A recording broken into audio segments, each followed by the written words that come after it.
Hello friends, कैसे हो आप सब। आशा करते हो सभी अच्छे हैं। हम आज पढ़ने वाले हैं सीडीपी, जिसमें परीक्षा उपयोगी तथ्य है और एमसीक्यू है। तो चलिए स्टार्ट करते हैं। बाल मनोविज्ञान मनोविज्ञान की वह शाखा है जो प्राणी के विकास का अध्ययन जन्म से परिपक्व अवस्था तक करती है। क्या है बाल मनोविज्ञान? वह शाखा है जो प्राणी की जो विकास है उनका अध्ययन करती है, कब? जन्म से लेके परिपक्व अवस्था तक।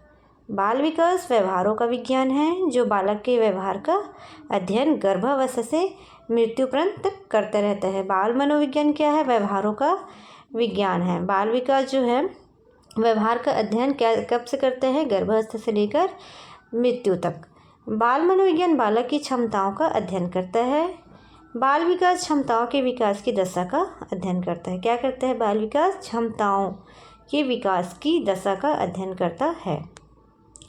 बाल विकास विकास क्रम की सभी अवस्था जैसे बाल्यावस्था, शारीरिक, मानसिक, सामाजिक, संवेगात्मक, बौद्धिक इत्यादि का अध्ययन करता है। बाल विकास के अंतर्गत बालक विकास को प्रभावित करने वाले तत्व का अध्ययन किया जाता है, जैसे परिपक्वता और शिक्षण, वंशानुक्रम और वातावरण। बाल विकास के अंतर्गत बालकों के जीवन विकास क्रम में होने वाली असमानताओं और विकृतियों का भी अध्ययन किया जाता है। बाल विकास के अंतर्गत क्या किया जाता है? बालकों के जीवन का विकास क्रम में होने वाली असमताओं और विकृतियों का अध्ययन किया जाता है। बाल विकास और बाल मनोविज्ञान की देन मनोचिकित्सा है। क्या है? बाल विज्ञान और बाल मनोविज्ञान की देन क्या है? मनोचिकित्सा है। बाल विकास बालकों की रुचियों का अध्ययन कर उन्हें शैक्षिक और व्यावसायिक निर्देशन प्रदान करता है। बाल विकास बालकों की जो रुचि है उनका अध्ययन करके उन्हें क्या करता है? शैक्षिक और एवं व्यावसायिक निर्देशन प्रदान करता है। बाल विकास बालकों के बौद्धिक विकास की विभिन्न मानसिक प्रक्रियाएं जैसे कि अधिगम, कल्पना, चिंतन, तर्क, स्मृति तथा प्रत्यक्षीकरण इत्यादि का अध्ययन करता है।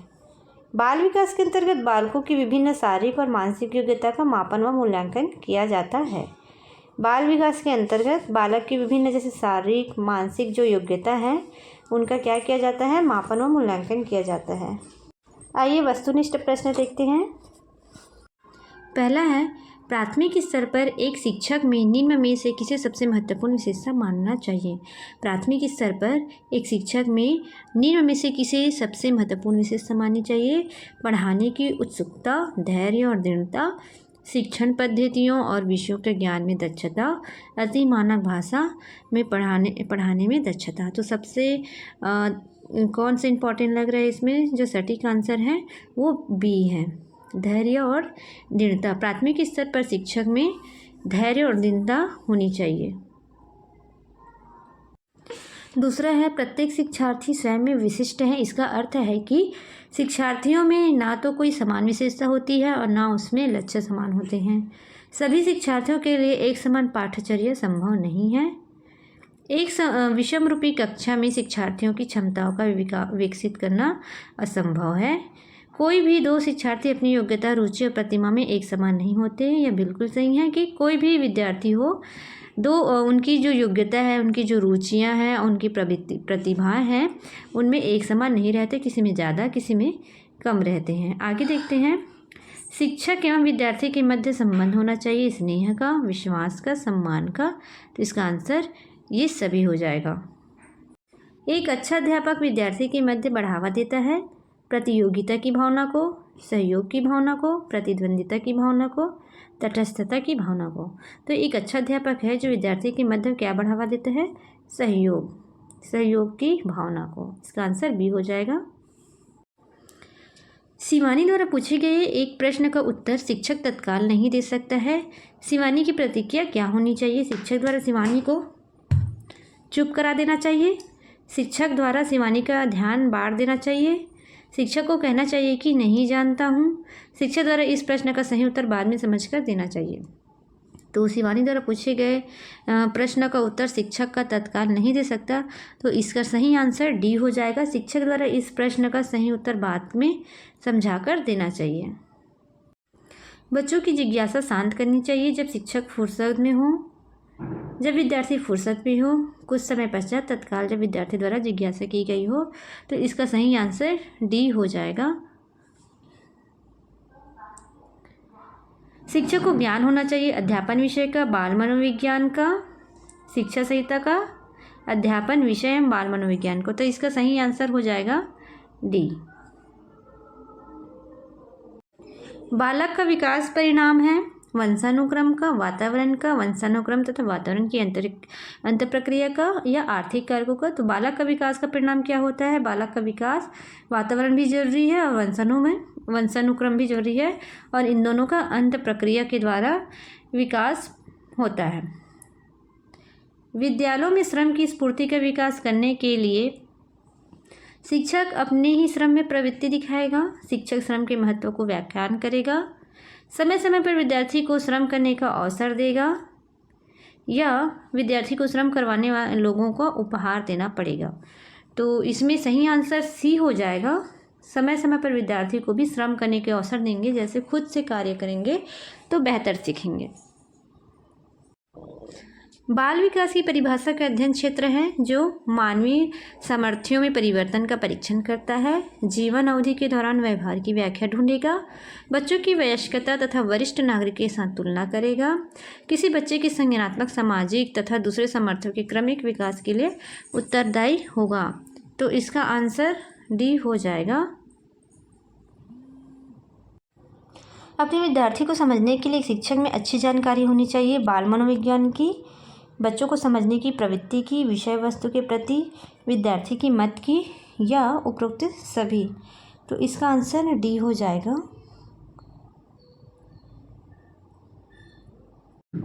मनोचित्रण का संदर्भ है अर्थग्राह्यता को बढ़ाने की एक तकनीक, जोखिम भरे कार्य के लिए कर्म योजना, मन का चित्र खींचना, मन के कार्य का अन्वेषण।